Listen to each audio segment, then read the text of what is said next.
जय हिंद दोस्तों, कैसे हैं आप? स्वस्थ होंगे, मस्त होंगे यार, और जबरदस्त होंगे। दोस्तों बात करें, इंडिया ने रिकॉर्ड बना लिया यार। दोस्तों दुनिया की पहली 100% फ्लेक्स फ्यूल के साथ चलने वाली गाड़ी बना लिया है। ये बनाने वाली कंपनी बहुत ही फेमस कंपनी है, टोयोटा। इसके और दोस्तों अगर टोयोटा की बात करें तो और फॉर्च्यूनर और इनोवा की बात ना हो, ऐसा हो नहीं सकता। फॉर्च्यूनर और इनोवा इनकी ऐसी गाड़ियां हैं भैया, बच्चा बच्चा जानता है कि फॉर्च्यूनर में ही मजा है। बात करें दोस्तों, जो हमारे ट्रांसपोर्ट मिनिस्टर है यानी नितिन गडकरी जी ने कल जाकर भैया बढ़िया इनॉग्रेशन वगैरह किया, टोयोटा को बधाई वगैरह दी। क्या बात है, तुम लोग मोड़ में इस समय टोयोटा वाले अलग अलग गेम खेल रहे हो। दोस्तों टोयोटा यार ऑलरेडी बहुत काम इंजन पे बहुत काम करता है, आपको बता दूं। टोयोटा का जो और दोस्तों जिस गाड़ी के ऊपर ये किया जा रहा है फ्लेक्स, और दोस्तों जिस गाड़ी के अंदर फ्लेक्स फ्यूल वाला इंजन बनाया गया है वो है टोयोटा की बहुत जानी मानी गाड़ी इनोवा हाई क्रॉस। ये हाल ही में लॉन्च हुई थी, आपको पता ही होगा। दोस्तों बात करें, दुनिया की पहली 100% एथेनॉल से चलने वाली गाड़ी है टोयोटा की इनोवा हाई क्रॉस। दोस्तों ये आपको सुनने में बस मजा आ रहा होगा, लेकिन यार सच में बहुत बड़ी बात है। कोई व्हीकल पूरा 100% एथेनॉल से चल रहा है, ये सच में बड़ी बात होगी। आपको पता है इनोवा बहुत हिट रही है इंडियन मार्केट में। पहले इनका नॉर्मल इनोवा आता था, फिर इनोवा इन्होंने क्रिस्टल आया, अब इनोवा हाई क्रॉस हाल ही में लॉन्च किया। जो भी लाते हैं यार सब एकदम तगड़ा लेवल की गाड़ी लाते हैं। तो आपके मन में सवाल आना शुरू हो गया, फ्लेक्स फ्यूल है क्या, फ्लेक्स फ्यूल से होगा क्या, और ऐसा करने से भारत को क्या फायदा है? यार आपने सब्सक्राइब करके क्यों रखा है? इसीलिए ना कि हम बताएंगे यार। आप लोग लाइव ठोको और मस्त बिंदास होकर एकदम सुनो।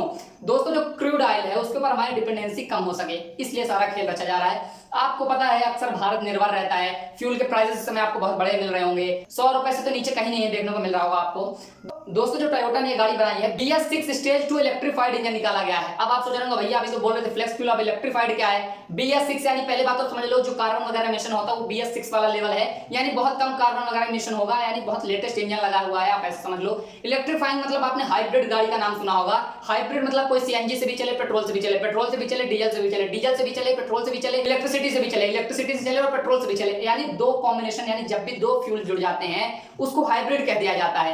ये फ्लेक्स फ्यूल के साथ भी चलेगी और इलेक्ट्रिफाइड भी चलेगी। जब जरूरत होगी तो फ्लेक्स फ्यूल का यूज करेगी, उससे चार्ज होगी बैटरी और बैटरी से गाड़ी चलना शुरू हो जाएगी, यानी हाइब्रिड हो गए। दरअसल दोस्तों टोयोटा कंपनी ऑलरेडी इंजन पे बहुत काम करती रहती है। 2022 में इन्होंने हाइड्रोजन बेस्ड कार निकाला था, मिराई नाम था उसका, आपने देखा ही होगा, उस समय चर्चे में आया था ये। अब आपके मन में ख्याल आ रहा होगा यार, भारत हमेशा अल्टरनेटिव इलेक्ट्रिसिटी का भी, फ्लेक्स फ्यूल का भी, हाइड्रोजन क्या चाह रहा है भारत चाह रहा है कि क्रूड ऑयल का हमें कोई अल्टरनेट ऑप्शन मिल सके।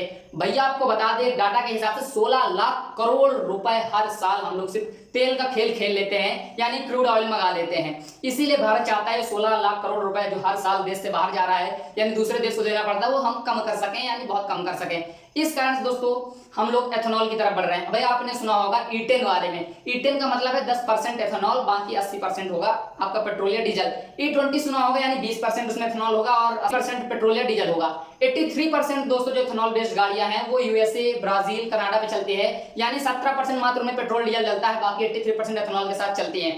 अब आप सोच रहे होंगे भैया फ्लेक्स फ्यूल इतना सस्ता आता है क्या, इस पूरी कंट्री इधर भाग रही, उससे बहुत हद तक सस्ता पड़ता है। आप सोच रहे होंगे दोस्तों ये एथेनॉल कहां पाया जाता है भैया, कौन सी जमीन से निकलता है, किस खदान से निकलता है? दरअसल एथेनॉल निकलता नहीं, प्रोड्यूस किया जाता है। किससे? ये बाई प्रोडक्ट है शुगर केन यानी गन्ने का।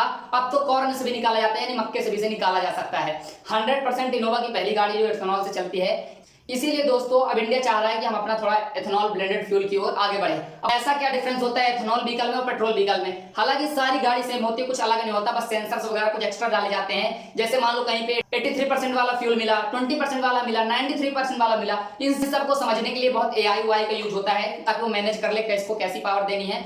इस कारण से दोस्तों उसमें बहुत सारे सेंसर वगैरह लगाए जाते हैं। टोयोटा कहना है दोस्तों कि हम ऑलरेडी इसके सेफ्टी मेजर्स को प्रॉपर ध्यान रख रहे हैं, इसमें कोई समस्या नहीं आने वाली है। अभी जितने पूरे भारत देश में पेट्रोल पंप है सब में E10 एथेनॉल वाला आपको पेट्रोल मिलता है, यानी उसमें 10% एथेनॉल होता है, बाकी 90% पेट्रोल या डीजल होते हैं। ये पिछले साल से हमारे प्राइम मिनिस्टर द्वारा लागू कर दिया गया था, लेकिन इस साल कुछ शहरों में E20 वाला भी फ्यूल चलना शुरू हो गया है।